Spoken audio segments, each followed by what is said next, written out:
Oh, welcome into another episode of the Fergus Spotlight Podcast.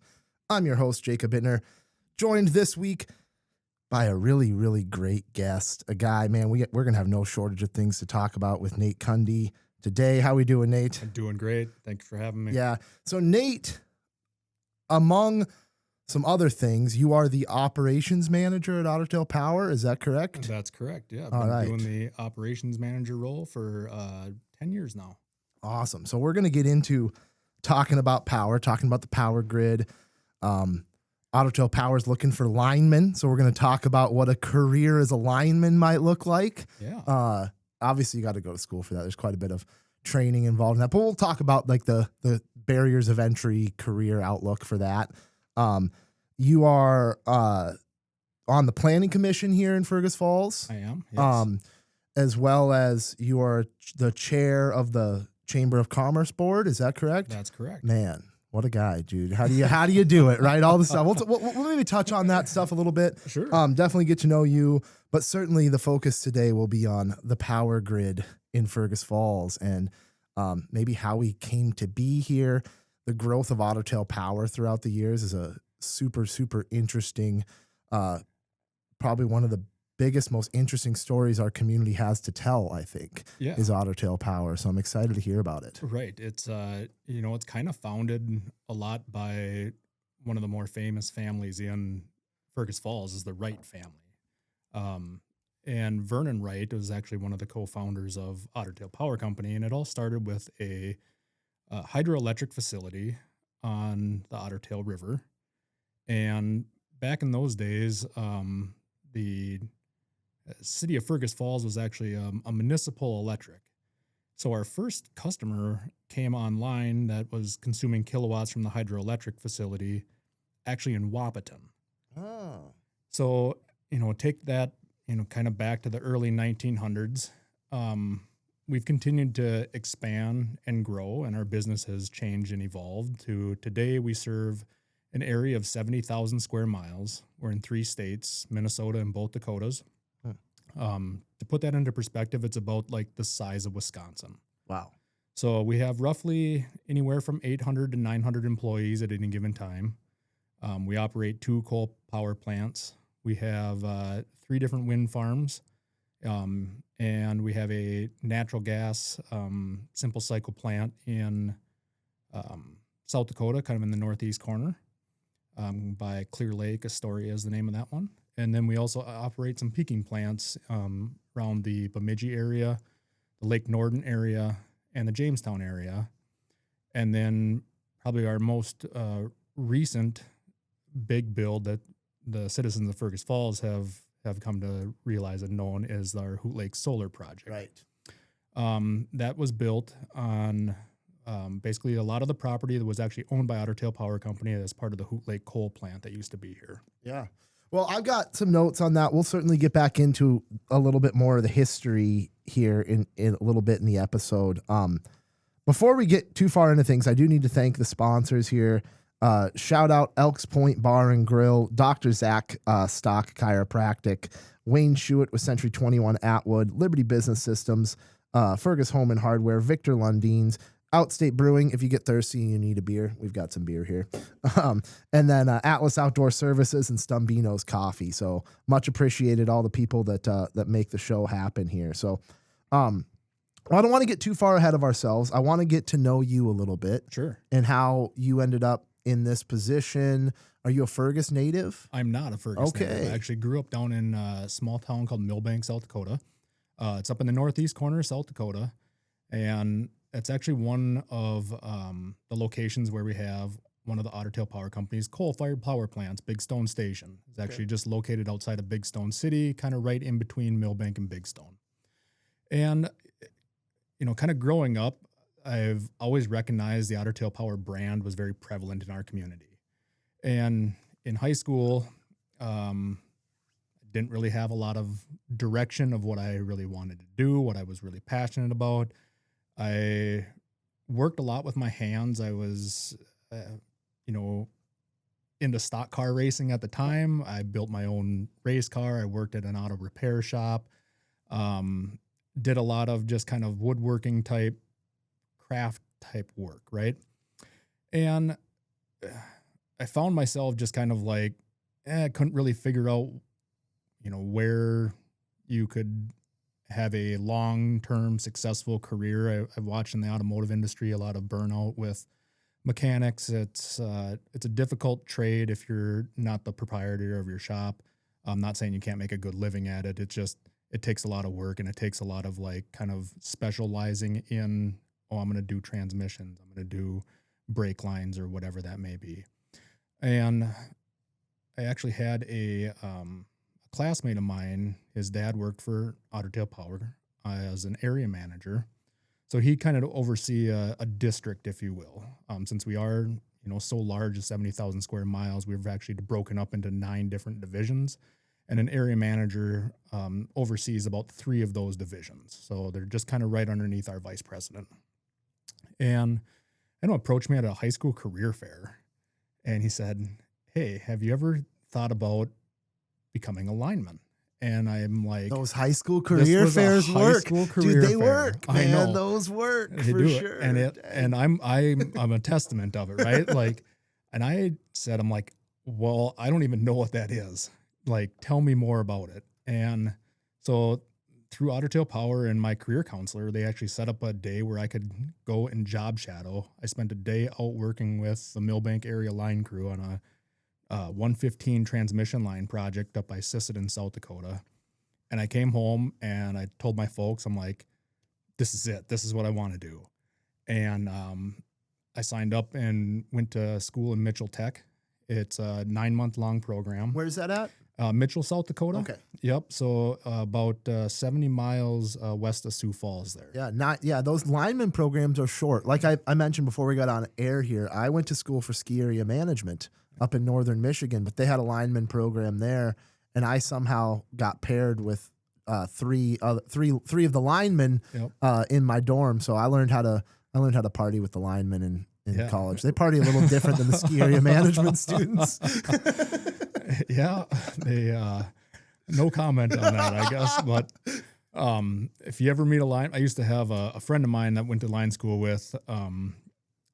She was in school for a dental assistant, and she'd say, I could always recognize a lineman when they walked in the door. She's like, there's just something about them. But I don't quite see that. But well, I digress. But anyway, so like back to Mitchell, it's a 9-month program, but now there's actually more accelerated options available.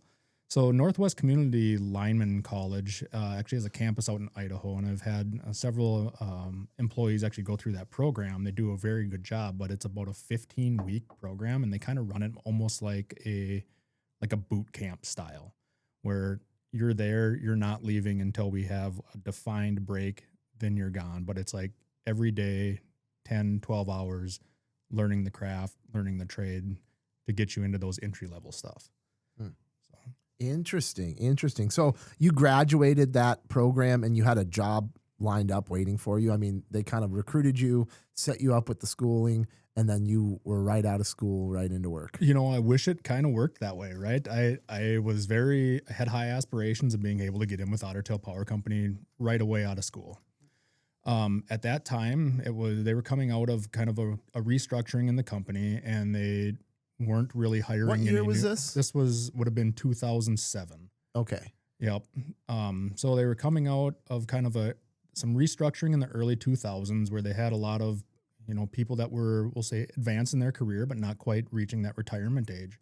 So it was difficult to get on as a line worker around those times. When I got hired on in 2011, I was one of 6 apprentices in our entire company. Today we have like 55 of them. Wow. If not 60. Wow. Yeah. So just to kind of put it in a perspective of how things have changed, Otter Tail has a very long history of having people that have extremely longevity in their careers. I mean, we have some people this year that got like their 45-year service anniversary award. Some of that stuff is just kind of unheard of who stays at a company for 45 years, right? Right. But I mean, I'll be having my 15th year coming here next year, and I'm like, oh, I can see why people stay here for 45 years because it goes by so quick. It's a great place to work, great people, well supported. So, but yeah, to kind of back up, I actually got on with a contractor right out of school, and was like next day going to be heading to work for them, and I got applied for another job in Granite Falls, Minnesota, working for a municipal utility. So what that means is the city actually owns the electric infrastructure, and they're your power supplier, similar to like what you'd experience here in Fergus Falls with your water, your garbage, your sewer line. Yep. And I went to work for them for a little over a year. It just wasn't a good fit for me, that particular municipal, just how they were structured. That's a whole conversation right there. That's a deep political conversation if we want to get into it. We didn't mention the fact that you and I met each other running for local office. Yes. Different wards, but I won't get too far into that. I think the city really missed out on an opportunity to have you a part of that council. I'll just leave it at that. Yeah. Well, thank you for that. And I hope to see you get involved in that again. But we could have a deep conversation about municipalities, and I do want to talk about a little bit more once we get back into the history about kind of how that shifted maybe in the 50s when the city made the decision to basically sell its power or like transfer those power rights. I think it was a purchase from Otter Tail Power back then. I don't really know. But that movement away from a municipal run power to private run power. So, but keep going with your story there. Sure. Oh, you worked for the municipal. Yeah, I did. Yep. And, after about a year of being there, just wasn't the greatest fit. And opportunity came up to work for the municipal utility in Watertown, South Dakota. And that one was actually quite structured, much different than what I would say a normal municipal utility would be, where it was kind of its own separate entity and ran as a business and then just kind of contributed, we'll say, their profit, right, back to the city's general fund at the end of the year. So it wasn't necessarily governed by the city council. It wasn't ran by the city administrator. It was ran by a general manager and with, more traditional structured utility company. And they actually had an amazing apprentice program there. Worked with a lot of very skilled linemen that taught me a lot about the safety part of the trade and the best practices part of the trade, because there can be safety rules and then there can be best practices, right? The safety rules I look at as like, this is the bare minimum to not get you killed. But if you want to, watch out and set good examples for everybody else down the line, here's some best practices to start doing. And so one of the things that I really kind of adopted was just their use of cover up. And I actually have some of that here today. Yeah. So you said, can I bring show and tell? Of course you can bring show and tell. These gloves here, these are the ones I could like reach out and grab a power line with. Like, could I grab onto power? Right. So I'm Otter Tail Power, when our linemen are out there working on our day-to-day operations, what would you say? Do you think that we do most of that work energized or de-energized? I would guess you probably have to do it energized. You can't just turn it off to work on it. We can't just turn it off. Many times on the distribution side, we will do all of that work. We'll do pole changeouts. Unhook the negative terminal in your battery, right? Well, you don't get to do that though. We don't get to do that. No, because oftentimes that's, the system isn't always necessarily looped, or we can't feed it from a different direction because of different circumstances, or it's just not how the system is configured. So, in this day and age, nobody wants their power shut off. It's a large inconvenience these days. So we have some specialty tooling and some specialty PPE that we use in order to actually complete that work safe. I referenced safety rules and best practices. There's a saying in the utility industry, and especially in the line side of things, that our safety rules are written in blood. It took somebody to seriously get hurt, or perish for that rule to become into existence. The line, I'm sure many people have died in your industry. I can't even imagine the high risk nature of it. So now, just kind of to preview maybe to like how your past ties into your position as an operations manager, I assume that attention to detail, attention to safety, all that stuff you picked up on earlier in your career definitely set the foundation for you to be able to approach the job a little bit different and probably advance through your career a little bit. Yeah. So kind of where I was heading with that was, I had a really great apprenticeship in Watertown. And when I got the opportunity to get hired on with Otter Tail Power Company in Morris, and I started there on the Morris area line crew. And, some of the things that I was fortunate enough, I had a amazing lead lineman. So if you can kind of think of lead lineman would be like what maybe more traditionally we'd call a foreman. Mm-hmm. We just have some different titles and classifications in our organization, but they kind of set here's the job plan for the day. Traditionally would complete what we call our job briefing. It's kind of like a safety brief of here's how I want the job to go. Here's what we're going to do first. Here's kind of where I want you to set up and what your tasks are. Right. And after about our first year of kind of working together and kind of getting in sync, I started to just apply a lot of the methods that I learned early on in some of my apprenticeship that maybe weren't always standard practice in the Otter Tail organization. And I was, fortunate enough, he was open-minded because he also came from a different municipal utility into Otter Tail. So he didn't come up through Otter Tail's apprenticeship either. And a lot of it focused on the use of cover up and just rubber goods. And that's when we were doing our work energized. And throughout basically my tenure at Otter Tail, I've been involved in some of that training aspect of it, whether it be different roles in the lineman field itself, or as an operations manager, or helping with what we now have an apprentice school and a really well-defined apprentice program is just kind of helping form some of that stuff to, kind of leave it better than where you found it. Gotcha. So yeah, kind of going back to the career path here, I actually got to be able to have the opportunity to have just about every classification of lineman that we have at Otter Tail Power Company. I started as an apprentice lineman with them. I was journeyed out with them.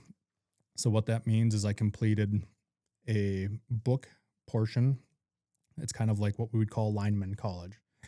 It takes in Otter Tail, it takes 3.5 years if you were to come right out of school to become a journeyman lineman. Journeyman lineman is like the top, you graduated, here's your lineman certificate. You're an expert kind of in the utility industry of what you need to do. So in Otter Tail's apprenticeship program, we have some tests and quizzes, and you have certain benchmarks every 6 months that you need to hit. So like if I were to start with book 1, I have to have 2 tests complete by the time I have 6 months in with the company.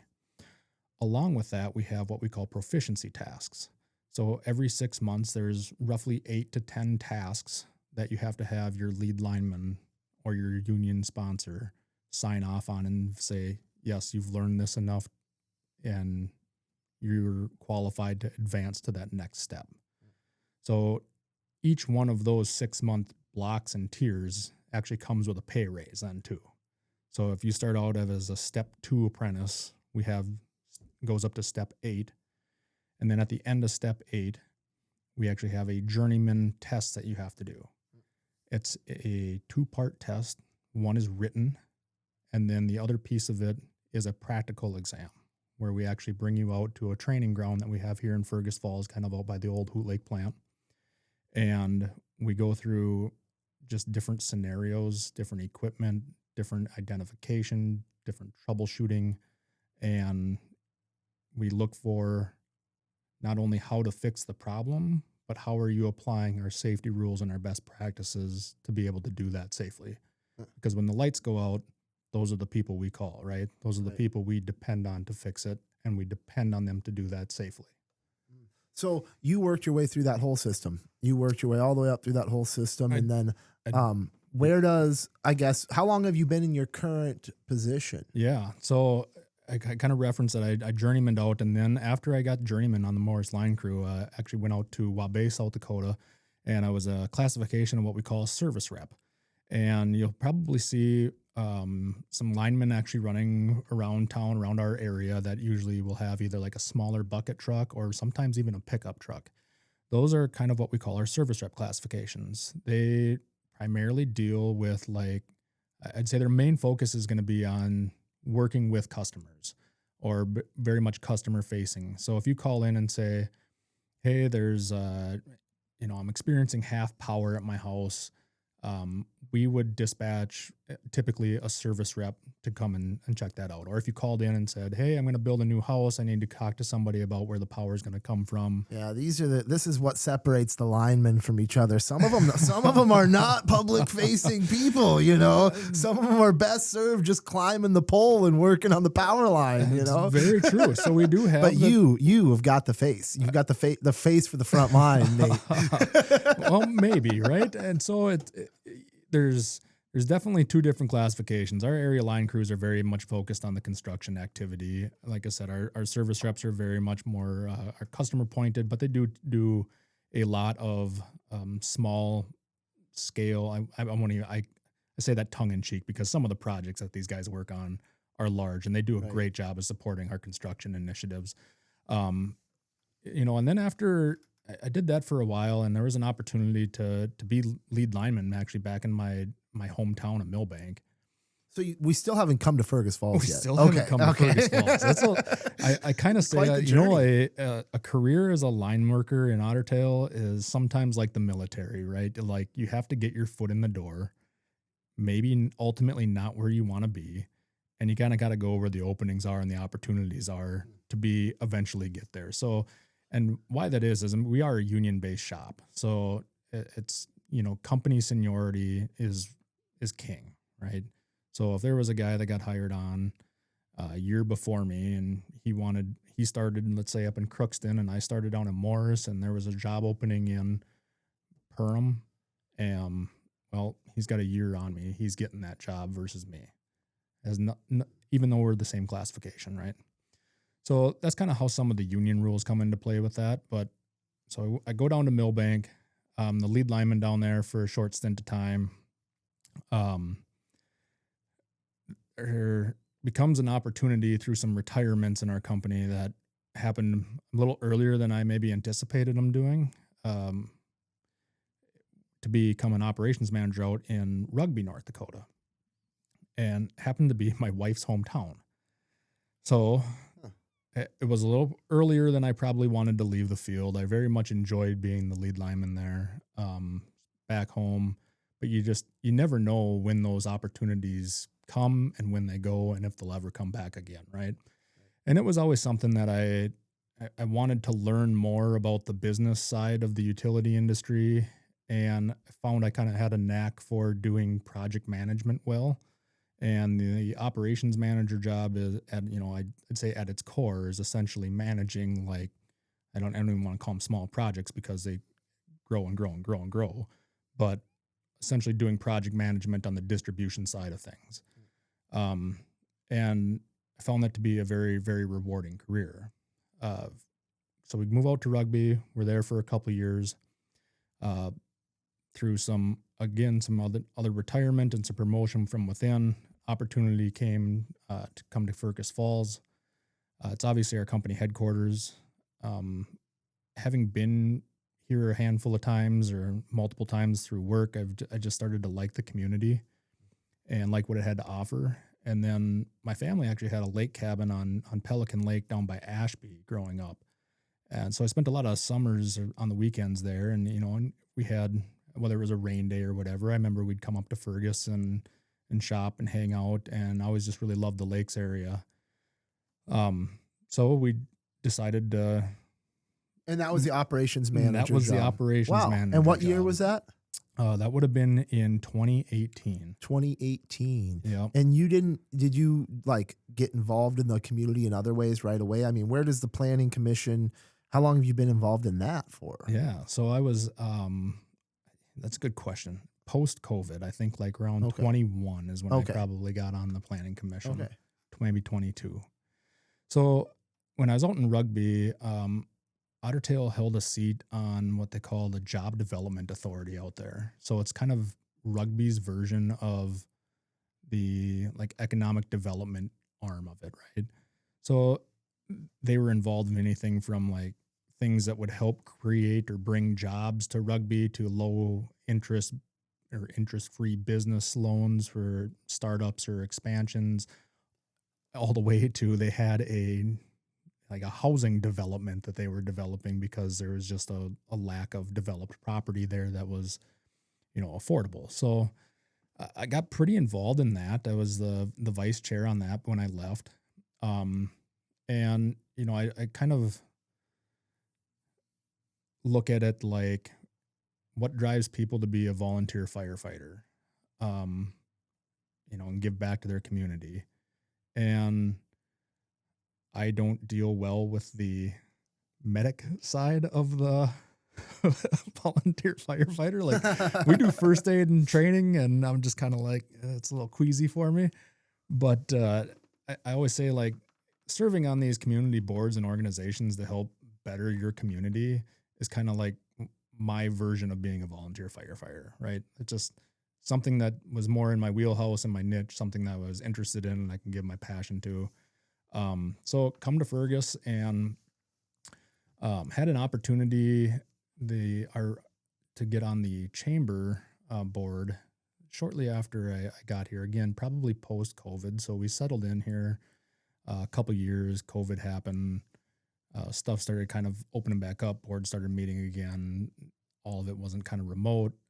And, that kind of took that time and settled into the community and got to know it a lot better and kind of figured out, like, where can my skill sets be applied to kind of give back to the community? Because we really started to feel like it was becoming home for us.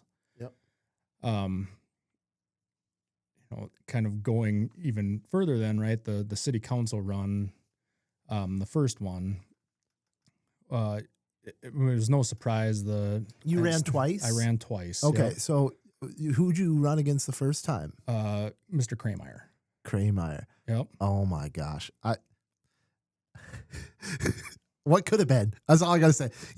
I've bitten my mouth enough times, and I'm not going to get you roped into anything here. I certainly won't get you. As always, the views and opinions from the hosts and guests on the show, not reflective of, but we have a man sitting here who, man, what could have been if you would have beaten out Krameyer or Mortensen, what could have been is all I'll just leave it at that. Yeah. Well, no, I appreciate that, and some of the things like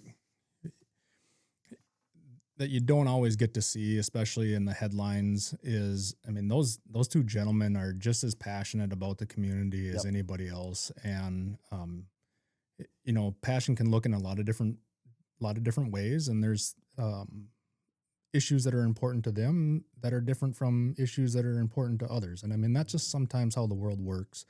So I never question their love of Fergus Falls and Right. and their wanting to push it forward. And I think that they are doing the job as they feel best that they can. Right. And that's ultimately, they're a public servant. Yeah.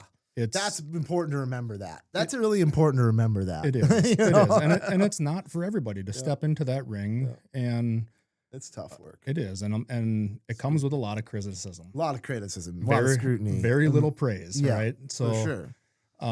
For sure. That's just one thing that no matter who they are, whether you agree with them or not, at the end of the day, that whole city council is made up of individuals that are passionate about Fergus Falls and trying to do the best they can. And I think if everybody maybe took a step back and put that into perspective and just said, and they're trying, and maybe instead of attacking, we say, well, what can we do to help? How can we pitch in even further? Right. Because I think that's ultimately what everybody's trying to do, right, is kind of build that connection, get everybody working in a common direction, whether we agree with that or not, what direction that's going, it's better than. So what year was that? Would have been 2021 or 2020 when you ran for city council the first time?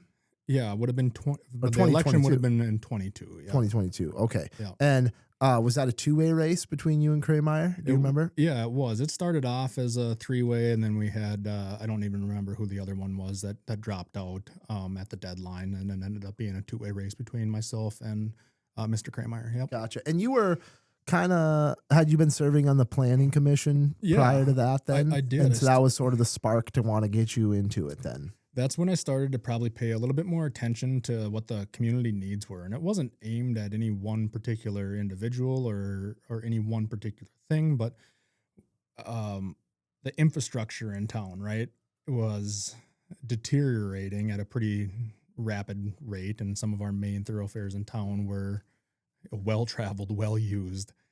And as I mentioned, one of the things that was enticing to me about being the operations manager is the project management piece and some of the coordination and some of the planning and the vision that goes into, okay, how do we develop these long-term plans? Because when we come through and some of the stuff that we'll talk about, we do circuit conversions or these large scale, substation builds, heavy feeder builds.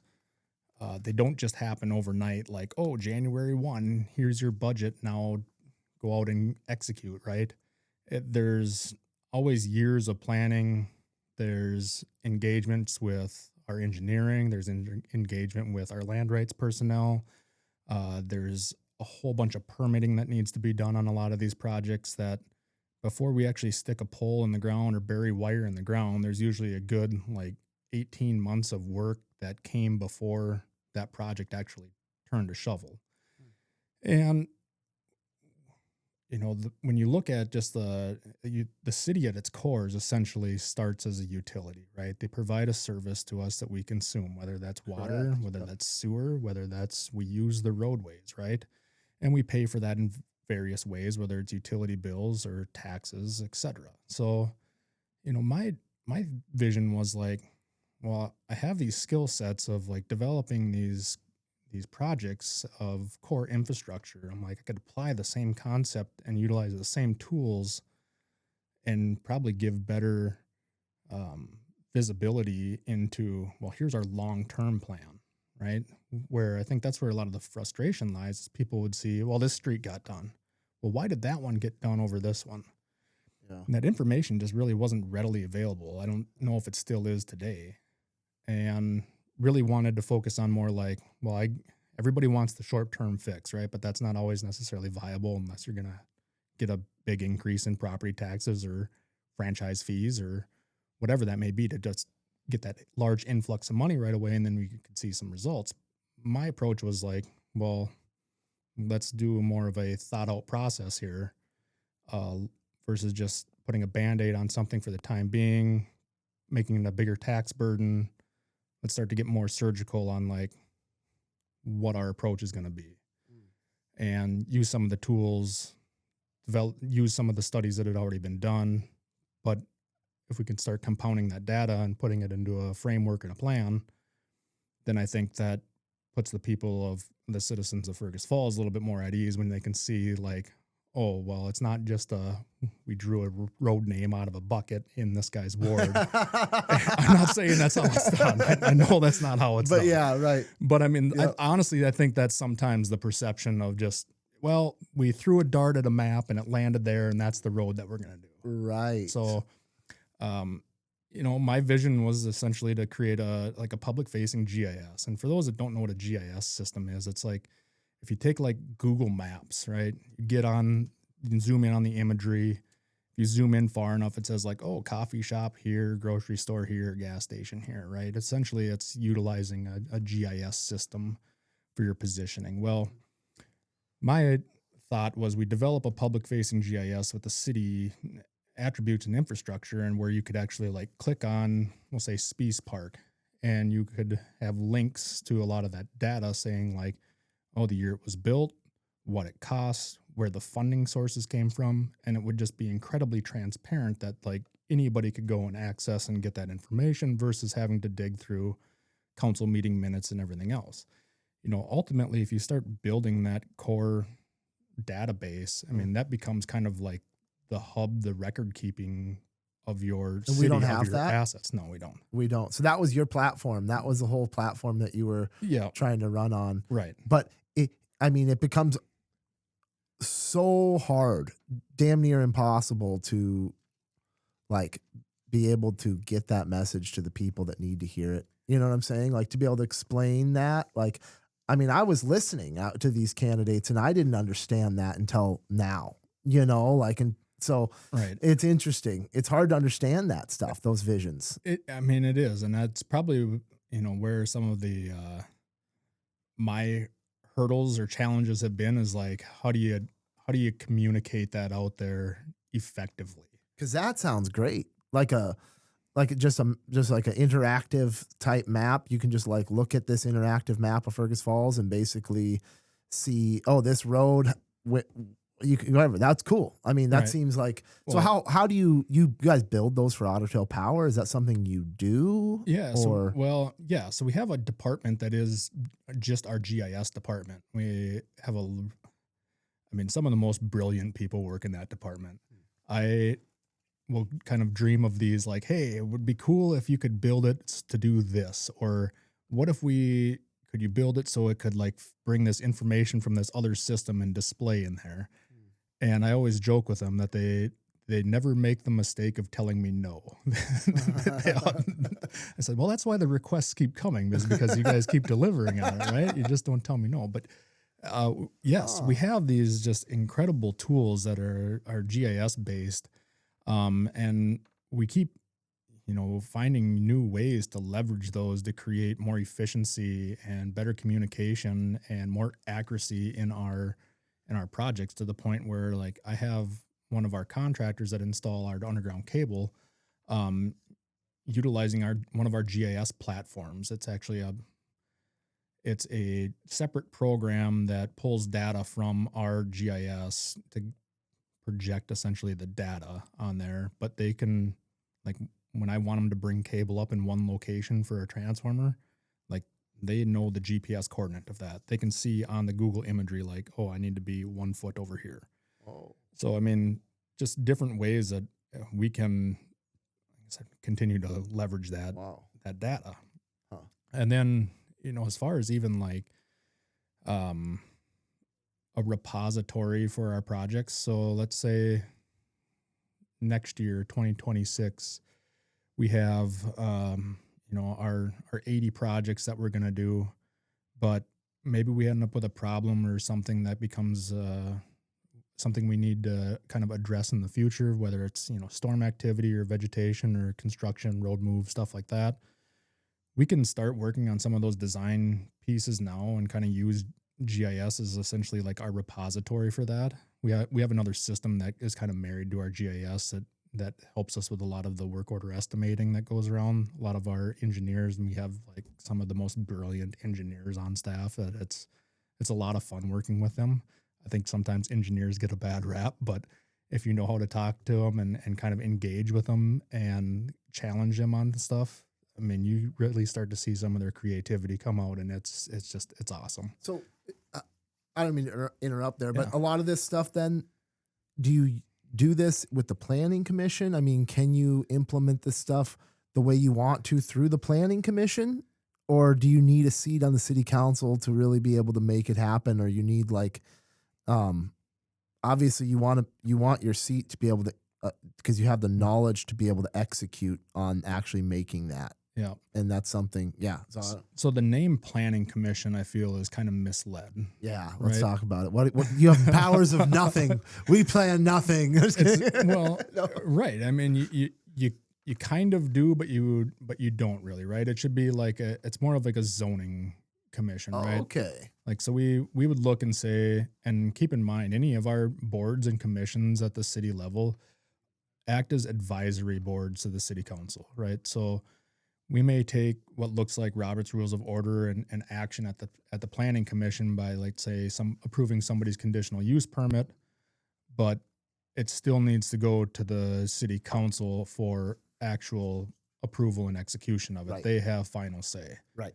And sometimes those are done on a consent agenda, where basically they say, yep, we agree with this recommendation from the planning commission. We don't have any questions. We don't have any concerns. We're just going to go ahead and group it as part of the rest of the stuff that we're going to give our consent to, just to approve, right? Yep. But oftentimes they can be have questions, or The cannabis thing's the- perfect the example of cannabis something thing. that Yep. was going to get voted on individually. It didn't matter what the planning commission had to. Well, it did. It didn't say it didn't matter, but ultimately it comes down to the discretion of the city council members. You guys, after you've done your recommendations, after you guys have said this is kind of the best way to do it, you get a another wave of opinions then. Yep. Well, and that's okay though. I It's mean, good. like Yep. that is, I'd rather have the engagement and the challenges than just people blindly saying yes, right? I think having many eyes on any certain thing doesn't have its challenges, but ultimately in the end, you probably end up with something that is a very good product at the end, right? Right. It may not be the most timely way to get it done, but at the end result is usually better when you have, more people, more thoughts, more diversity going into that discussion, that thought process. So, the planning commission, just as an educational piece, I mean, it's a group of volunteers, right? It's like city council are actually paid positions. It's not very much. But planning commission is just a group of volunteers were appointed by the mayor, confirmed by the city council to serve on this board. We meet every fourth Wednesday of the month, Monday evening of the month. And a bulk of our work is related to people coming in and either one applying for like a variance, or we need to do a public hearing for a conditional use permit or an interim use permit. So I say that the term planning kind of implies that we're planning where future developments would be and planning future infrastructure and things of that nature. And we don't really do much of that. We'll touch on it a little bit here and there. The city, I feel, is probably a little bit understaffed in that regard. When I started on the planning commission, we actually had a city planner on staff that was starting to focus a lot on that type of work. And she had left and they chose not to replace that position, but kind of merge some job responsibilities. And Clara Beck is our the community development manager there that works with the planning commission. She does a terrific job of working through a lot of the, we'll say, stuff that needs to get done. And we do focus on some more growth stuff, but she's a very, very busy person. And, I think I don't want to speak for her, but she'll be the first one to remind the planning commission that she's not a city planner. And I think sometimes that's maybe where we get a little bit, as a community, a little bit frustrated of what direction are we heading? We don't really have a vision in place, like the Mid-Am dairy property. We are relying on a developer to give us a proposal. My opinion would be let's go approach developers and tell them what we want and see if they can make that happen. Right. Yeah. Just because the other component to that's challenging is, where do you see the growth happening? Just in in our upper Midwest geographical region, a lot of the growth is happening in the Dakotas. We see that as a utility industry. If our project pipeline, let's say if it's 50 projects long, 49 of them are in the Dakotas. Wow. Minnesota it's a beautiful state. It's a lovely place to call home. It is very difficult to get a business going in the state. Yeah. Yeah. There's a lot of bureaucracy that comes with it. Yeah. I've talked ad nauseum with people about this. I just had a guy on who has a car lot out in New Effington, South Dakota, and he sells cars in South Dakota because of how easy it is to do business in South Dakota. And I don't know exactly I know Minnesota's a top 5 tax state. I know that there are certain regulations around certain industries that make it more difficult to do business in Minnesota. It's a fact. So we could do a whole podcast vent line series of some of the hoops I jumped through for just permitting on the utility projects and stuff that slows us down. I mean, it is there's a lot of red tape associated with trying to get anything of scale done in Minnesota. And I just think some people don't always understand, like, well, why is Fargo growing at the rate that it's growing compared to Moorhead, or why do we see investment in Wahpeton or anywhere along that Red River Valley versus, along the I-94 corridor here in Minnesota. And I really just feel that a lot of that has to do with some of the permitting and just the volatility of saying, well, I'm going to stick my neck out here. I'm going to make this investment. And the timeline to, we'll say, intervene on that or get issued a permit can be so long, where it's like if you're paying interest on that investment without a sure thing, becomes pretty risky, right? Mm-hmm. So, and there's just stuff that we as a state, at a state level, not even necessarily the community level, should really try to look to, hopefully clean up or expedite our processes, or at least just get more efficient at it. Yeah, for sure. And I don't know at what part of the legislative process that stuff starts to get bogged down. I assume you create something to regulate an industry, and then that a lot of times, and I've heard it like with like the FDA and stuff, where like it's one government official with kind of like unchecked power that like kind of has the ability to like use the red tape to shut businesses down or give them the green light or let them pass or fail. There's flaws. Right. There's big flaws in the system for sure. But. Yeah, and I don't doubt that exists. So I mean, it's funny you should bring up regulation, right? So we're an investor-owned utility, and that's what kind of makes us a little bit more unique in the utility industry compared to a municipal utility or publicly traded. We are. Yep. We have shareholders. So with that comes that we are regulated in Minnesota, the Public Utilities Commission. In the Dakotas, they have their own version of that. I think the North Dakota one's the Public Service Commission, and South Dakota, I think, is actually a Public Utilities Commission as well. But they essentially make our rules for us, right? And tell us what we can do, can't do, what some of our regulations are going to be, what needs to come from our energy mix. The legislator here in Minnesota passed the carbon-free initiative by, I think, 2050. 100% of our power that's consumed in Minnesota has to come from a carbon-free or renewable resource, essentially, right? And so, like, the legislator passed that rule, and then it's up to the commission to kind of like say, okay, well, this is the initiative. We're going to define the rules around that and the timelines associated with that, and kind of how you engage in that process to meet that deadline. But that same mandate doesn't hold true for like municipal utilities or like rural electric cooperatives. Right. Yeah. So, and I want to get. We're just about done with our hour on KBRF. We're going to keep talking for everyone. So if you're on KBRF and you want to catch the rest of this episode, check it out on Spotify or YouTube. We're gonna dive into some of this. I actually want to kind of go back to the history of Otter Tail, or the history of like Power and Fergus a little bit. Sure, because things have changed. We are still, are we still considered like a hydroelectric community? I mean, that was the roots of Fergus, right? Yep. It looks like the Central Dam was built in 1871 on the Otter Tail River to power early mills in the industry. Small local operations relied on turbines connected to the mill. This is an interesting bit of Fergus history here.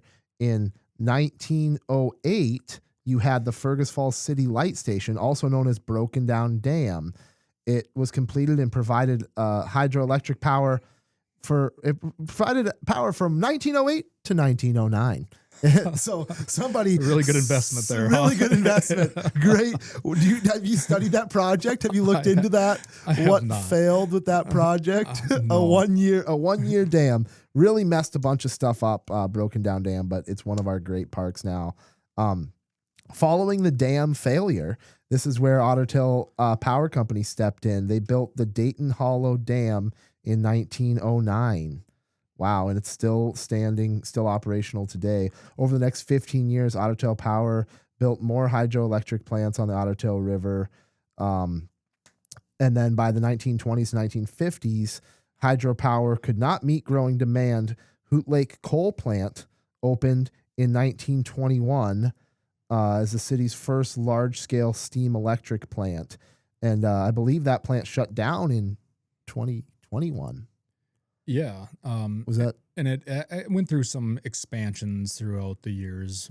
I think the largest one was actually in the 50s at some point, where we went from the small generator there out basically to the two larger ones that kind of took over in the 50s. But, right. And then it looks like 1953, Otter Tail Power acquires municipal utility from the city of Fergus Falls. So talk about that, because you worked, just talk about that a little bit more. Yeah. The city can obviously choose to run their own power grid or outsource that to a private company. Right. So we'll preface this by saying I'm not probably the greatest historian when it comes to this stuff. We do have like kind of our own autobiography, if you will, called The Power People. I have read it. It's kind of gives you a synopsis of what the company history was and some of its evolution. I don't recall it specifically talking about much of the direction of why the city chose to sell it. We're focused more on like the power company side of things. It was like, this was a great opportunity to, make an acquisition into a large and on the move community and kind of primed for growth. So kind of going back, like as a municipal, like the poles and wires and the what make up the utility are a bunch of assets, right? So the city can either choose to own those assets and operate those assets, or they can choose to sell those assets. There's another interesting case where like the community of Elbow Lake was an Otter Tail Power Company town and chose to municipalize, and it went backwards. Elbow Lake. Elbow Lake. Okay. Yeah. And I don't remember what the timeline was for that. I want to say somewhere in those kind of 50s, 60s era time frame too. Maybe it was later than that. But so just some interesting dynamics of it, right? And we're actually surrounded by a lot of different municipal utilities. City of Detroit Lakes, City of Alexandria, Henning, Lake Park, Barnesville. There's a lot of municipal utilities in Minnesota. And instead, we've got municipal liquor.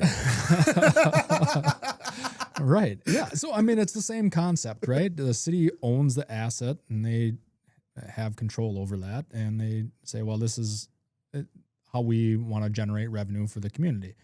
They could essentially do that with the power grid as well. However, operating a individual grid can become very expensive. Yeah. And it takes a lot of overhead and a lot of equipment to be able to do that and still have and maintain competitive electric rates, right? And that's where like Otter Tail Power does that better than anybody in the entire nation. We are in the top 3 for the lowest rates of any investor-owned utility in the country. Like, wow. We do a very good job of being resourceful. We do a very good job of making good, solid investments into our infrastructure. And we do a very good job at being what we would call like lean, very similar to like lean manufacturing, but having the right people at the right time, at the right place, ready to respond, just like we did earlier this month in Bemidji. Interesting. And then as time goes, we mentioned the shutting down of the coal, the Hoot Lake coal power plant kind of coincided with the launch of this solar energy project. Well, let's talk about that. Yeah. So Hoot Lake Solar, whether you're a fan of the renewables or not, like I mentioned before, it's a mandate from the state legislature, right? They passed the legislation. It's the law. We have to follow the law. So just kind of talking about like why our rates are so low is because we do projects like Hoot Lake Solar. I don't have the specifics on it, but I believe Hoot Lake Solar was like the most economical solar project in the state thus far. And one of the reasons why that is, and I mentioned some of our just like brilliant engineers and some of our like really, really smart people that we have in our organization that are really good at planning our resources, figured like, well, hey, if we decommission our power plant, we still hold what we call an interconnection agreement. So the thing about the utility industry is we're really going to start to go down the rabbit hole now. Okay? All right. So an interconnection agreement means that we can generate power and we can get that power onto the bulk electric system, basically the transmission grid. Correct. Okay. So even though Otter Tail owns some of its transmission lines, still means that we're governed by another body because we are a member of what we call MISO, the Midwest Independent System Operator. You can kind of think of they're like the air traffic controller for which power stations come online, which transmission lines are in service, which can come out of service for maintenance type stuff. And one of the benefits of that is if we have all of our members that are part of MISO, we are now sharing our resource mix, right? So let's just say, for instance, on any given day, Otter Tail's load as a whole is like, we'll say 800 megawatts. Okay. Well, let's say we're peaking and we have a call for 850 megawatts. Now, just for simple math, we'll say Otter Tail Power owns 800 megawatts of generation. That's all online. Well, we can borrow essentially or buy from another utility that may have that excess capacity. Right. That MISO would dispatch. Or we have, let's say, Otter Tail Power, a bunch of your wind is online. They have they call it LMP pricing. It's like local marginal pricing. So essentially, what can you generate a megawatt and hit the grid for? It's kind of like our day trading, right? Okay. So you may run into situations where like, there are a bunch of their renewables online. They can generate coal really cheap. We'll say like our demand that day maybe is only 600 megawatts. We can have the capacity for a lot more with all of our renewables that are online. And you may say like Minnesota Power is running short. Maybe their plant is down. Maybe their renewables aren't online. Or maybe they can access our generation for the price, right? So it's kind of like a bidding war almost. Yeah. So it's interesting that you bring that up, and I'm glad you did, because I don't know if we're going to go down the rabbit hole of the vulnerabilities of the power grid, but that's one of that MISO, M-I-S-O, that's one of the vulnerabilities that came up is like, if, that's like, it creates sustainability for everybody, but the bigger the grid gets, the more you start to share and the more you start to rely on a bigger infrastructure, the more vulnerable you are for like a system-wide attack that affects everything, not just one specific provider. Yeah. So, or yes and no. Well, some of it, right? Okay. So there's also the flip side of that is there's strength, right? You're not solely relying on your own system, your own assets. If they get wiped out, then what do you do, right? Yep. So, I mean, it definitely has some mutual benefit. I think a lot of the mainstream media does a really good job at fear mongering. Yeah. And now I'm part of it. Now I'm part of the media, part of the fear mongering media. I mean, I'm never going to say never because there's very brilliant minds out there that sometimes don't always put their minds to good use. So there's nefarious ways that probably they could enact some form of sabotage. What that looks like, I don't know. Within the MISO network, there is still a lot of like independent controllers, right? So, I mean, we still have like Otter Tail's system operations still monitors and manages Otter Tail's grid and our interconnections, right? Right. So, I mean, if we were needing to remotely open switches or dispatch people to open switches and isolate here and there, I mean, like we could still do that. So for somebody to say like, we could take out the whole grid, I don't buy it. I think we have too much resiliency and too many eyes and too many. I'm not saying we couldn't do parts of that, but I don't think it would be like nationwide type stuff. Yeah. Just according to my assistant, Fergus Falls gets its power from a mix of sources. You can confirm or deny, but it says hydroelectric. We have 5 local dams that provide power. It's a small portion of electricity, but it provides power. Yep. We have wind energy. It says 183 megawatts from Otter Tail owned and contracted wind farms. We have the solar energy from Hoot Lake. It says Hoot Lake is the largest current source of local clean energy. And then it mentions purchasing additional energy sourced to MISO, whatever. And then it just says, modern infrastructure connects Fergus Falls to a 3-state network that you had mentioned earlier. So would you say in general we are a net exporter of power then in Fergus, or an exporter of power? At peak generation at Hoot Lake Solar, possibly. Yeah. Dang. Yeah. So I mean, you think of like the nameplate on Hoot Lake Solar is just under 50 megawatt. Like, could we run Fergus Falls off of our local power infrastructure if it stopped coming in and we stopped sending it out? Well, that is a very good question. So one thing to keep in mind with solar, like you're constantly managing that resource, right? So like it may hit just peak productivity at certain times of the day. So you can kind of take a look at, like, if you were to do like a graph and you do a load line, our load starts to come on at like 6 in the morning when people are getting out of bed, sun comes up. We start with like, in the summertime cooling, in the wintertime, our heat is at the, early hours of the morning is like the most demand on the system. Lights come on, people start washing clothes, turning their ovens on, lights, everything else, right? Plants start firing up their shifts, and you have this kind of big load curve.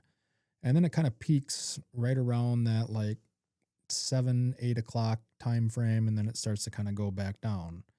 Well, so your load fluctuates, right? You could grow from, like, we'll say Fergus Falls, from a static 15 megawatt up to 25 megawatt, and then it kind of slowly tapers back off into that static load, right? So you can look at a productivity of a solar farm can be very peaks and valleys at all different times of the day, and then like the sun goes down and just is offline. Like they're getting no production from it. So to say that we could like run our entire community just off the solar farm, like, and theoretically, yes, but do we still get power off the rivers locally? Yeah. Minimally, it's not enough to like make an impact on the grid. No. Okay. No. Our hydros they're old. I mean, early 1900s, probably like early 50s, 40s was the time that we really did much with them. We go through relicensing. We do just maintenance on them, but there's like the economies of scale come into play there now, where you're not getting enough production out of that generator, or there's not enough capacity in the river to actually like make improvements to it to be worth the investment, right? Like North Dakota is like the Saudi Arabia of wind. We would be better served investing in more wind energy in North Dakota because that resource is abundant and get better capacity factor and like make everything to kind of net out better than to update our hydroelectric facilities and go through the permitting process with, I mean, essentially damming up a river, right? Or creating a bigger reservoir would be what we need to do. Interesting. Yeah. Very interesting how time kind of changes. So future then, they're pushing solar, or they're pushing renewable energy. What does that look like? Yeah. We'll say carbon-free. Carbon-free. What does that look like? You can buy carbon credits. You can buy your way out of this carbon mess, right? Somebody has to, in a sense, yeah. In a sense, right? So this is I love the carbon credit industry. I actually looked into trying to figure out how to create carbon credits and sell them to the corporations. and I think that I might still do this. This might still be a business model if I let's could figure it partner up, out. because I think I've looked into it too, and I'm like, oh, buy a plot of land, plant some trees, and boom, I got carbon credits. Ride my bike to work and document, bam, you know, or something like that. But that's really what it is, right? I mean, it is, if you can prove that you are carbon negative or whatever, you have like this project, or you're making this positive carbon reduction impact on the planet, Yep. you can essentially take that idea or action, or in this case, a forest, if you have a forest or something, and you can use it to create these carbon credits to sell to companies who are bad, or not bad, but like who are companies who are going to be carbon neutral by 2030. You know, you hear it all the time, carbon neutral by 2030. You do, but and it ends up being, a lot of it is a math problem. I mean, what it boils down to, right? So I mean, I am no expert at carbon offset credits, or in our case, like renewable energy credits. I don't even know where to begin in that conversation. But what I can tell you is that we have some very knowledgeable people that are experts in that field at our organization that do that kind of walk that fine line with the Public Utilities Commission of like what is acceptable, what makes economic sense, so we can continue to have and benefit from low rates across our service territory, and ultimately look out for what's best for our consumers, our customers, and our shareholders. Yeah, it's interesting as we move into it here. The biggest companies are going to have the biggest issues to face with this carbon. You've got Amazon, Google, and Meta that are currently like building these giant AI server cities. We kind of talked about the bar, but like these big tech companies are building these AI server cities. Some of them popping up in the Midwest here. They are. But I found this interesting that a Google search in 2015, the carbon footprint, and I don't know what this 0.2 grams or G of CO2, I don't know if that's grams of CO2, but 0.2 carbon grams of CO2, we'll call it, whatever that means. That was what it took a Google search in 2015. Today, the average AI search is 20 to 50 grams. So it's like well over 300 times the amount of energy used for like a ChatGPT search as the average Google search in 2015. And so like we have, as AI just continues to just consume and like technology moves forward, we're just going to be consuming so much more energy. I just don't see how we keep up with it, you know? Right. Well, and then, I mean, that's what makes being in the utility industry at this point in time quite fun and challenging, is we get to rise to that challenge, right? And figure out a best balanced way to, one, acquire and serve these loads, but two, how does it fit into our energy mix? How does that impact our customers if it, we'll say, went away? They're all things that we keep in balance. You know, one of the things for these companies that is attractive about the Midwest is our climate. The biggest energy use for these data farms is to keep them cool. So we have overall a relatively cooling climate. So we have actually one large data facility on our system out near Jamestown, and there's not even insulation in the building. Like they just open essentially the entire walls like kind of a loomers, and they blow all the heat that's generated from the servers out of there. Wow. Yeah. That's crazy. It is. So that's very, very interesting. I'm guessing that probably bodes into why the Midwest United States is one of the target spots for Amazon, Google, Meta to be building these big mega factories. Yeah. I mean, I don't think it's a mistake that Microsoft has such a presence in the Fargo, North Dakota area, right? I mean,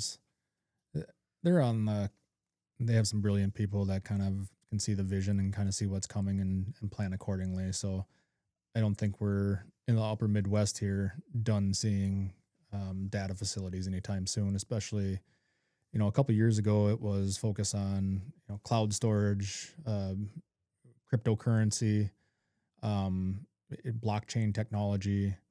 Well, now with AI, I mean, it takes so much computing power because you're accessing essentially resources throughout the entire world, right? Anything Yeah. that's connected to the internet it's being accessed by this AI search through these high performing computes and producing you an answer within a matter of, I mean, milliseconds, right? So, I Yeah. mean, just to think of the energy, I mean, you got the research there. It's more than what, quadrupled? Yeah. Yeah. It's ridiculous. It's ridiculous. And I wonder where it's going to go. And like, at some point, yeah, you're already seeing it, but you're going to see server cities and server farms, and it's going to be like futuristic stuff. You'll see like high rises with nothing in them but computer servers. And Yeah, I mean, it's almost something Yeah. out of kind of like the sci-fi stuff, right? Yeah, But for real. it definitely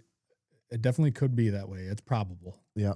So we didn't get a chance to talk about this stuff on the table here, but Yeah. let's go through this. Let's go through some of these lineman tools here. Okay. And you're hiring linemen. Otter Tail Power is hiring linemen. Well, we're not the only one. We are The industry the is industry looking right as now. a There's a whole, shortage in the industry right we now. have a lot of retirements coming, and we've already kind of started that wave of retirement. So we figured about 40% of our line workers are going to be retiring. Basically started in like kind of 4 or 5 years ago up until another 4 or 5 years. So Wow.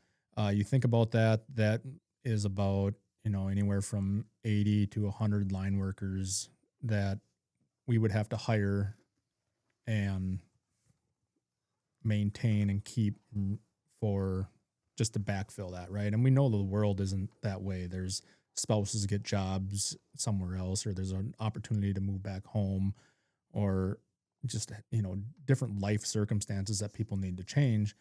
So you have to bake into kind of some of the reoccurring hires as well too. So we're not unique as Otter Tail Power Company in that regard. If you're a journeyman lineman right now, take your pick. Any company's hiring you. Yeah. So one of the unique ways that we've started to kind of hedge against that big need is we started bringing in a lot of apprentices at a step 2 level in what we call a temporary location. So we bring them in at a location that we have projects for them, but also pair them with good trainers, good crews that have good best practices, really good at explaining safety rules. I kind of mentioned, like in my apprenticeship in Watertown, I had some guys that really did a good job of walking me through all that. So we look for areas in our company that would serve these apprentices well to bring them in on board. We give them 12 months at a minimum to be at that location. And then once they kind of hit the top of the seniority list with that, we move them to wherever we have an opening in the company at that point in time. Again, it's kind of like the military, right? Like, here's your orders. You're going out to Jamestown, North Dakota. Jamestown's a great place to be, by the way. And it's up to them to, once we have openings in other areas of the organization, we have a process that we call the bidding process, where it's essentially you would say, well, I wouldn't mind going to Devil's Lake, and then that company seniority comes into play, right? Yep. And then those kind of union rules come into play, where if it's like, if you're the most senior guy that you bid the job, that one's yours. You can move to Devil's Lake and we'll backfill Jamestown with another person off this temp list, right? But in the meantime, we're kind of building like our use like a baseball analogy, right? Like our farm team, our minor league stuff, is this group of apprentices that we're giving them opportunities to get on more complex jobs, work with very skilled workers. And then on top of that, we do 2 formal apprentice schools. They're each a week long. They're always here in Fergus Falls at our training facility. So once in the spring, one in the fall. Good luck trying to get a hotel room or a table at Applebee's, because there's a bunch of them. Like, we bring 30 of them in at a crack. And we do a lot of simulated work with them. And then we have that opportunity to kind of like slow it down and dive a little deeper into our PPE and our best practices. So some of the PPE that I have here with me, I know you were trying those on. Yeah, I'm ADD, so I'm trying these gloves. They smell like a new shoe. It smells like a new shoe. Yeah, that's because they're 100% rubber. And those are what we call Class 2 gloves. And we actually have Class 2 sleeves that go along with that. And you can grab a hold of a live power line with this. So these are what we work all of our energized lines with. Yep. So the sleeves go on like this. There you go. Well, I'm not going to slip that over my head. And then the gloves actually go over the top of the sleeves. Well, dang. If you notice that, I mean, they're black, right? And they're rubber. They don't breathe. It's got to be hot. It's very hot. And I was thinking my hands were going to sweat in here just wearing them inside. I couldn't imagine being outside when it's hot. You know, they're actually very cold in the wintertime too, because this rubber's not a good insulator, right? Huh. But that's what we have to wear to keep ourselves safe. That's our first line of defense. A couple other things that we have here is this is our what we'd call a line hose, or some guys call it a gut is the slang term. And this is used for incidental cover up. So again, I'm not going to dive too deep into the electrical theory of stuff, but this would be what we'd call our conductor. So this would be sitting up on top of a pole. This is what we call ACSR, and it stands for aluminum conductor steel reinforced. So aluminum is a great conductor of electricity. Steel is not a great conductor of electrons. Aluminum isn't very strong, but steel is. So we do a hybrid of that. And you can kind of see that it is, twisted around this core wire here is a piece of spring steel. Huh. So this is meant to kind of cover up that line when we're up there working by it. Because sometimes there's 3 of them up there. We got to get in the center one. We don't want our back that doesn't have rubber on it bumping up against something, right? So this is a line hose. It splits down the middle. We kind of put it on the line like that. So rubber just stops electricity? It does, yeah. Dang. Yeah.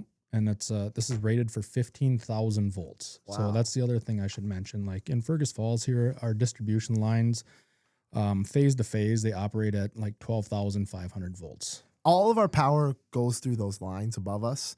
Is there or below us? Or below us. So there's utility lines below us. Is that becoming we'll get to more? That here in a second. Okay. Yeah. So a couple things still on the overhead side of things, just some insulators, like what holds it from going into the pole, right? So this is what we call a suspension insulator. It has a shoe on there. This would fall into here, and it kind of acts like a Chinese finger trap and holds the line if we need to like stop it on something, right? Okay. So the other piece that we have is this is called a pin insulator. This sits on top of the pole. These are porcelain.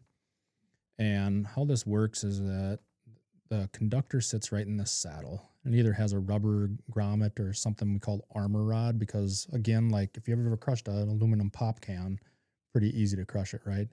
So on here, since this is hardened porcelain, the aluminum is soft, we have to put some sort of protective device on there so it just doesn't sit there and vibrate and erode the aluminum.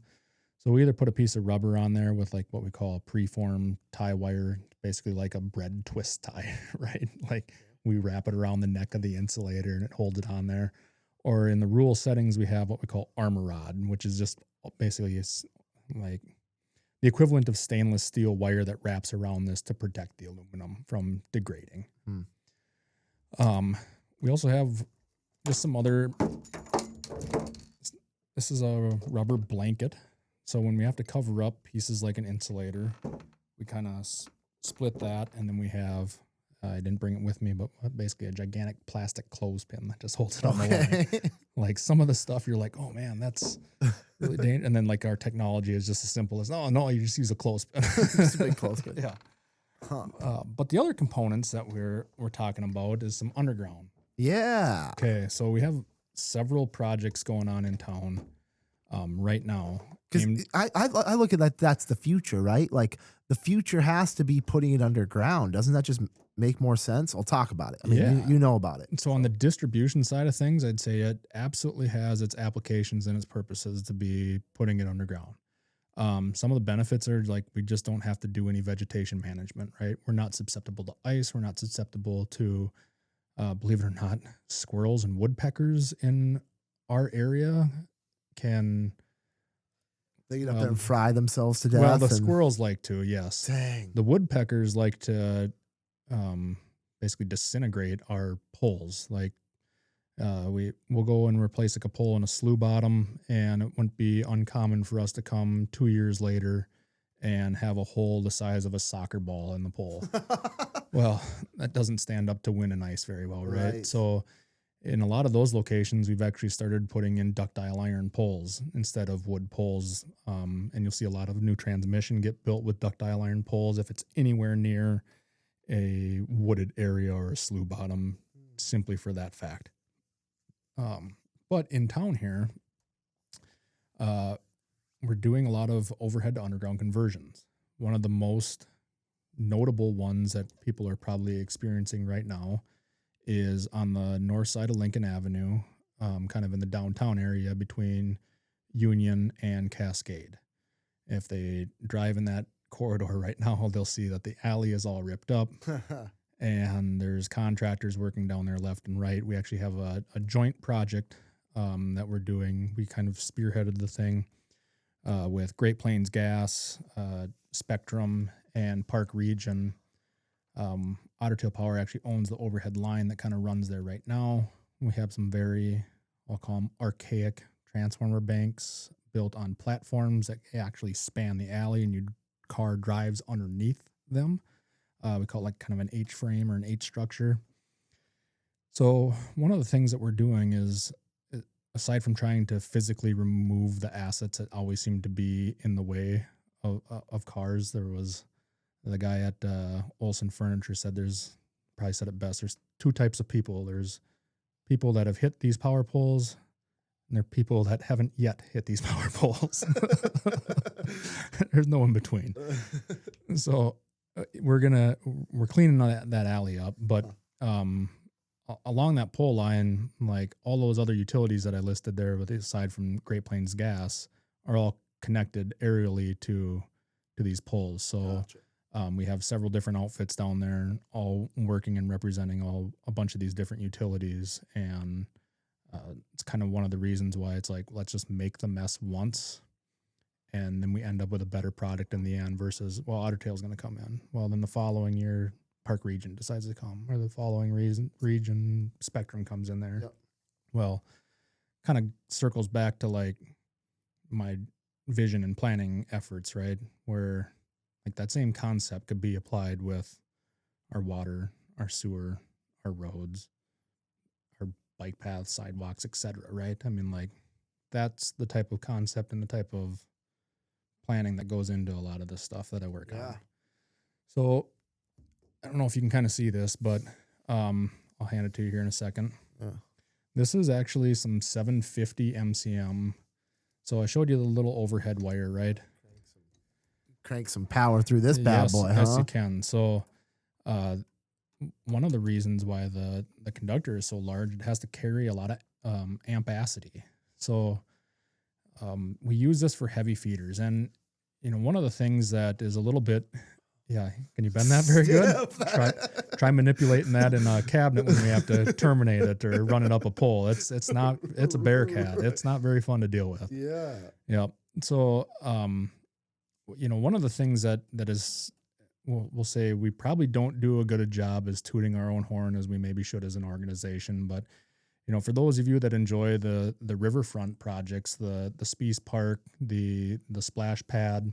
Hopefully, you know, we get some on the former Mid-Am Dairy site, we get some development going on there. The mill property, that actually used to be the main thoroughfare for a lot of Otter Tail Power's infrastructure. We had overhead power lines and power poles that zigzagged that entire river corridor all the way from the Hoot Lake plant down to Pisgah Dam.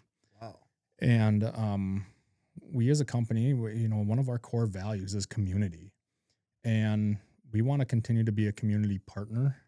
And we thought, you know what? Okay, one of the ways that we can be a community partner here is by, one, just addressing the areas that we have this infrastructure at, and then in the same hand, improve system reliability.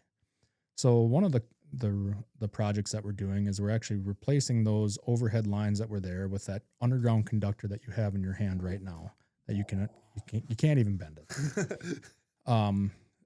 That's actually becoming some of our what we call an express feeder or our heavy feeders. So you can kind of think of it as like a tree. We have a trunk. There's many branches that come off of that, right? What you're holding in our hand right now would be like what we would consider one of our trunk lines. And some of the branches would come off of that and feed like residential neighborhoods. And that's what that one is. So I'm seeing like you've got it looks like copper around the outside, and then what's in the middle here? Yeah. Is that aluminum in the middle? It is. That's okay. Yep. So is that moving the same thing, different things? Yeah, great question. Right? So the center of our underground conductor, it is aluminum. Some are stranded. Some, like what you just put down there, that 1/0 is actually a solid. That's the conductor that's carrying the electricity. It is wrapped by a layer of semiconductive material just to kind of keep everything at the same potential. And then like the 750 here has like almost like a pinkish insulation, an ERP. And then the other one has more like a plastic polymer. That's an XLP. It just means that that's kind of the material that it's made out of. This is more rubber. It's meant to be able to make this easier to bend, which I'm like, I don't think that's happening. And the other one is actually meant to give it a little bit more rigidity. Okay. So that insulation around that is actually rated for 15,000 volts. Yeah. Yep. And then there's another layer of semicon, and then the copper wires you're seeing are actually our neutral wires. Okay. So electricity is always looking for a path to ground, right? And we need to complete that path back to our source to be able to, again, kind of getting down into the electrical theory side of things, send that unbalanced load back to. So we always want to have a ground reference of where we're serving. Okay. So instead of running like on the overhead, you'd see this one up high on top of the pole, and then down here you'd maybe see another lower wire of the same side.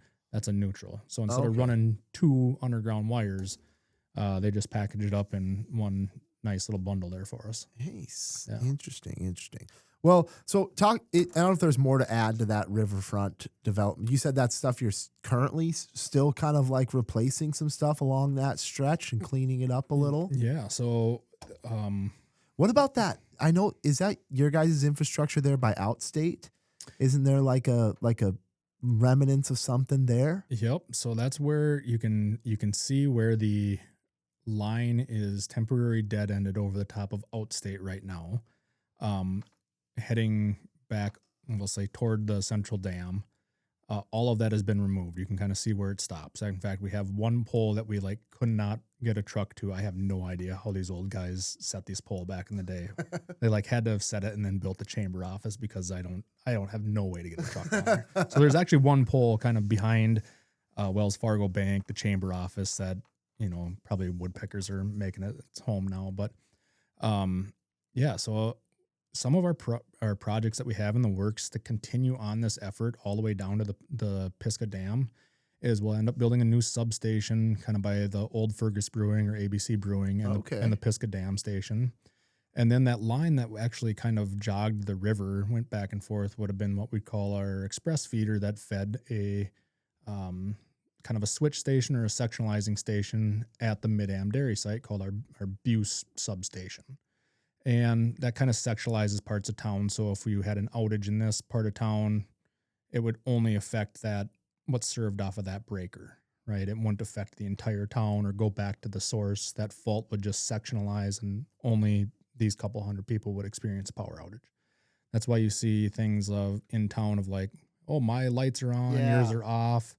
It just depends on, those are our sectionalizing devices at work, trying to keep it from being widespread, which I'm kind of like, that same concept applies back to our kind of grid, taking down the grid conversation type thing. I'm just like, I don't see it happening, but yeah. Cause everything's so like, it's just, it's so sectionalized. Yeah. It's so sectionalized. Yeah. It's like you can close the gate on the sinking ship or something. Right. So yeah, exactly. Yeah. Right. So like 3 years ago, we started to build a new feed to that new substation at Pisgah Dam to replace the Buse substation. and to replace that line that ran down the river corridor. And that actually goes out from our newer substation on the southeast side of town through the dump grounds down Tower Road to the substation property. Substation will be constructed here this year. And once that is constructed and in service, then you'll start to see that Buse switch station at the dairy property will start to go away. The rest of that line that kind of runs back up the river along to Outstate, that'll start to go away as well. Huh. So that whole corridor will be like, greenfield, fresh site for a developer to come in. They won't have to, pay to get the power lines removed or replaced or rerouted.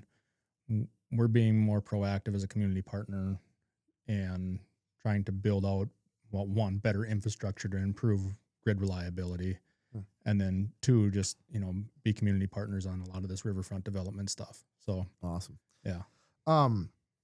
What else, Nate, did we need to get into today? I mean, this episode went long. This is going to be one of my longer ones. So if people made it this far, you learned a lot about local power infrastructure. They're already halfway through their apprenticeship if they listen to this whole thing. Right. So, that's right. But no, obviously, is there like a way to get a hold of you if you're interested in a career in this? I mean, yeah, absolutely. So, I mean, we do partner with some area high schools, and we have brought out, kids that are interested in going to school to be a line worker, or kind of just interested in like, well, what does it look like? What's a day in the life look like? We've either done job shadows with our own crews, similar to how I got into it, or we've done brought them out to our training grounds. Sometimes we've even let them like experience climbing a pole a few feet in the air, kind of what that feels like, what the gear entails.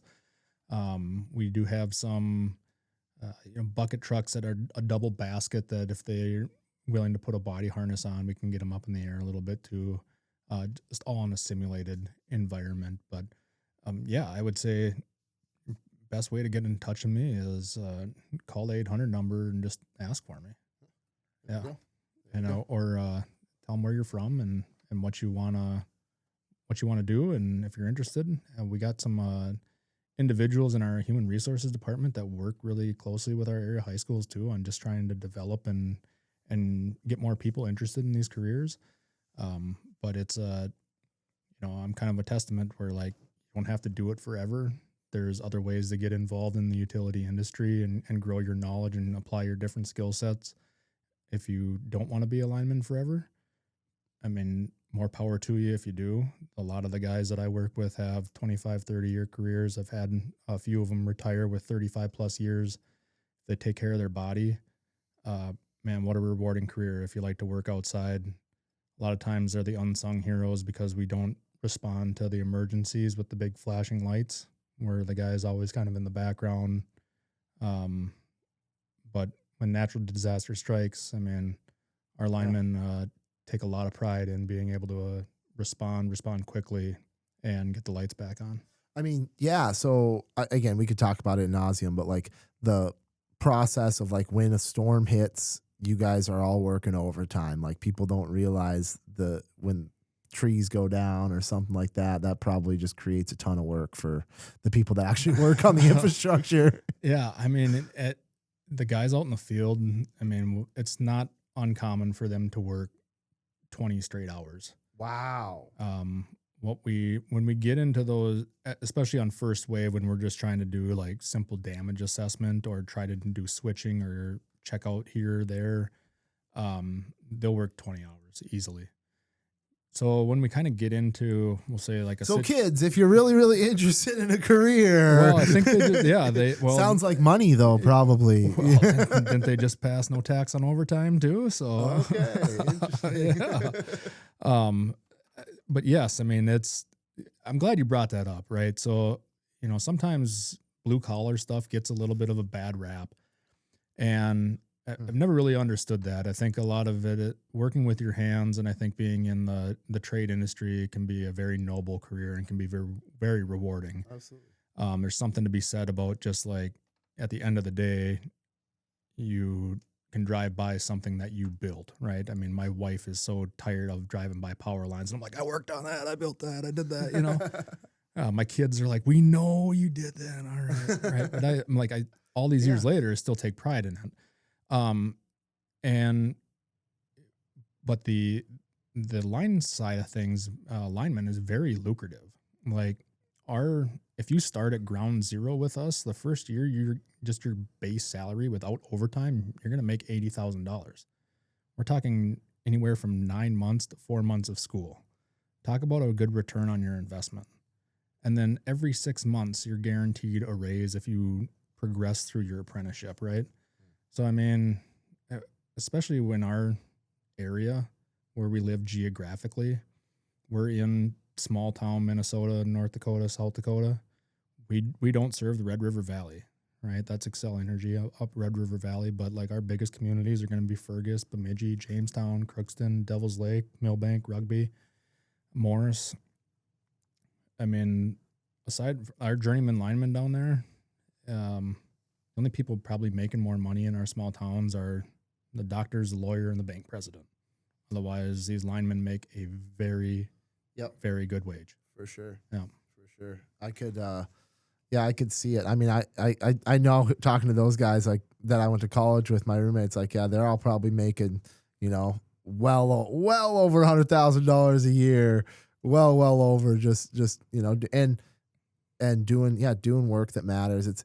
There's definitely probably some worse work out there too. I mean, I don't know if this might be one of the more dangerous jobs. You get hazard pay. There's got to be some hazard pay that comes along with it. Yeah, I mean that's kind of built into the wage, right? Yeah. I mean, people know what they're getting into. Again, I like to say our safety rules are written in blood, right? We have the procedures, we have the PPE, we have the tooling and the processes to keep you safe. But like, again, kind of going back to the stigma of the blue collar stuff is like, we don't want the kids that are the failing students that just default to a blue collar career. Like we want sharp, smart people because oftentimes you're dealing with death right in your hand. We can't have you not make a good decision. So, we have just some really tremendous people in our industry, especially in our company, some really younger, bright linemen that are like, oh man, these guys with their predecessor had like 35 years in and we thought they were great. And these kids I shouldn't even call them kids. These young men and women are coming up and they are just showing like, oh, well, I can conquer that. And then like, have we thought about X, Y, Z, right? So like just the resourceful approaches that they take and the problem solving abilities that they have. It's a really exciting time to be part of that change and kind of see that evolution of the industry come around. So. Yeah. Well, I can't say enough about how thankful I am for you to take time out of your day to come talk about this, explain this to people. I hadn't had anyone from Otter Tail Power on yet, so this is a fun, super big staple community business. I mean, we wouldn't be here in the capacity we are if it weren't for Otter Tail Power.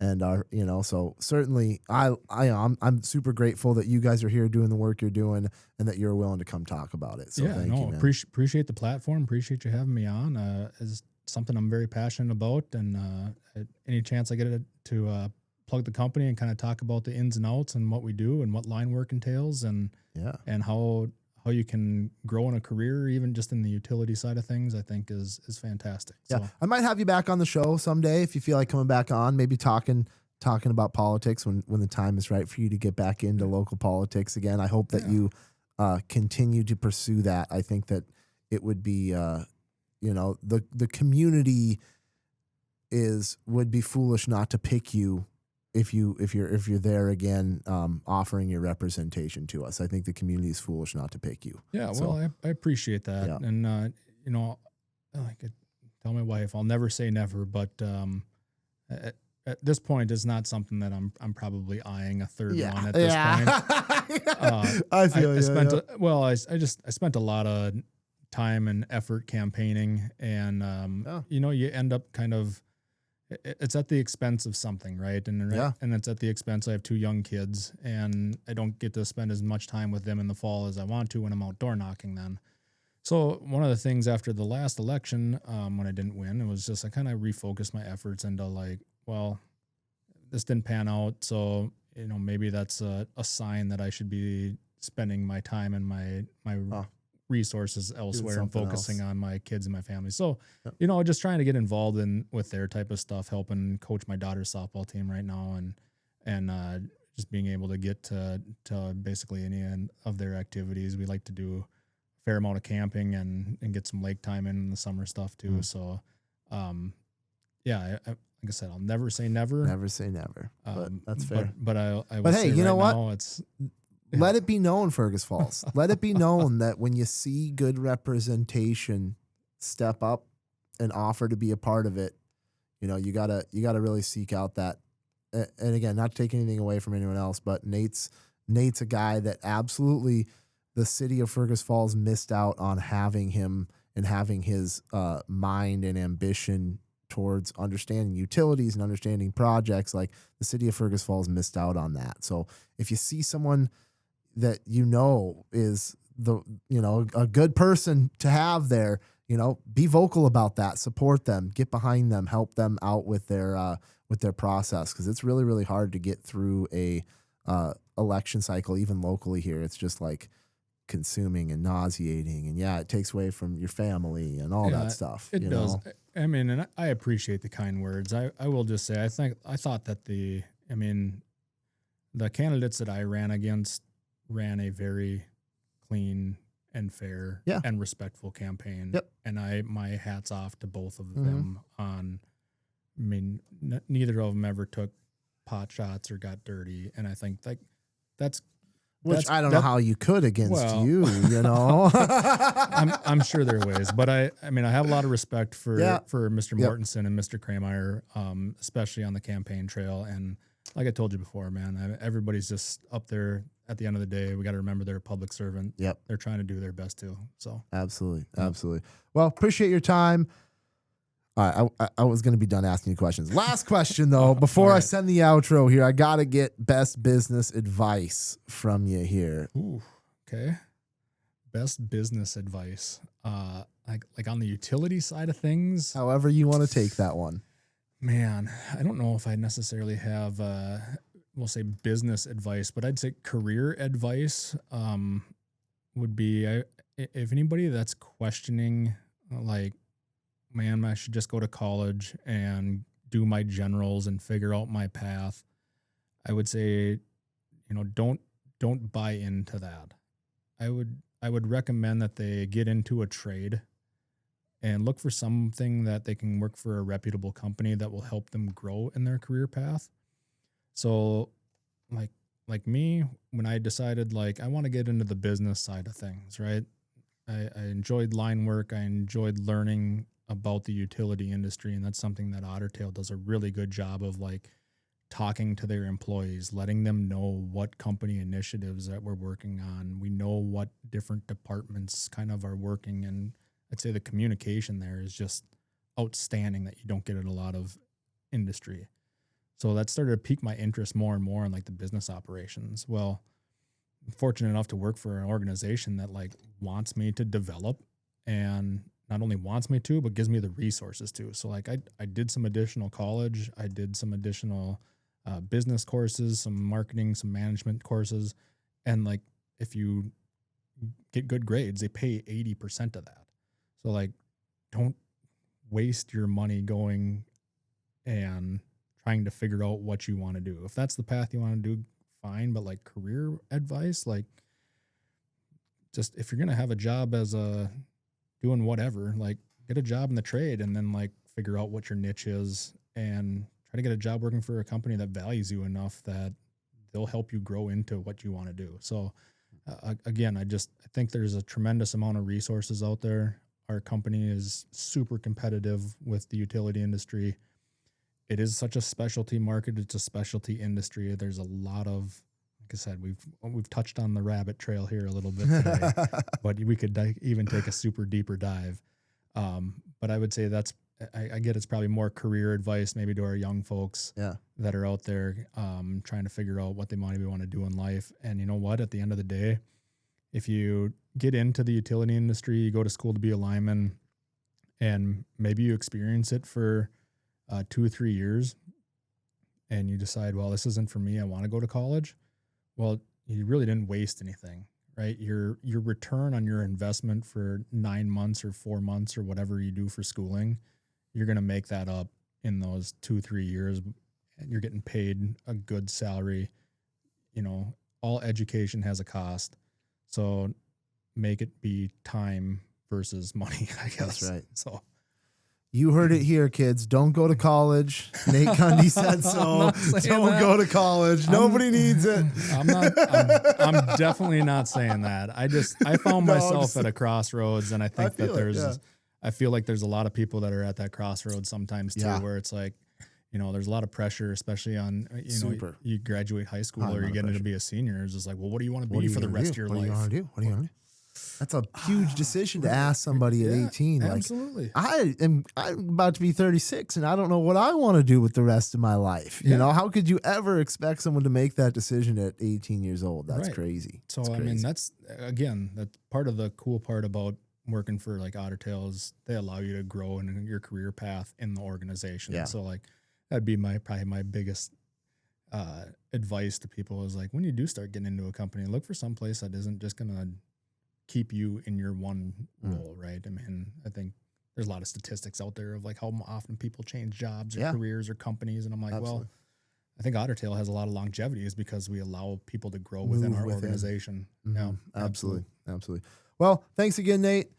Thank you guys for listening to this very long episode. It got really long. Usually I go about an hour. We went for about an hour and 50 minutes here. So well, hopefully I'm the record holder then. And you might. Well, actually, I think Scott Kwame might be my record holder. Well, he's a good one to Kwame's have on episode too, was like 2 hours long too. So, well, thank you very much. Thank you guys for listening. Thank you to the sponsors: Stumbeano's Coffee, Atlas Outdoor Services, Outstate Brewing, Victor Lundeen's, Fergus Home and Hardware, Liberty Business Systems, Wayne Schuett with Century 21 Atwood, Dr. Zack Chiropractic, and Elks Point Bar and Grill. Have a good week, everybody.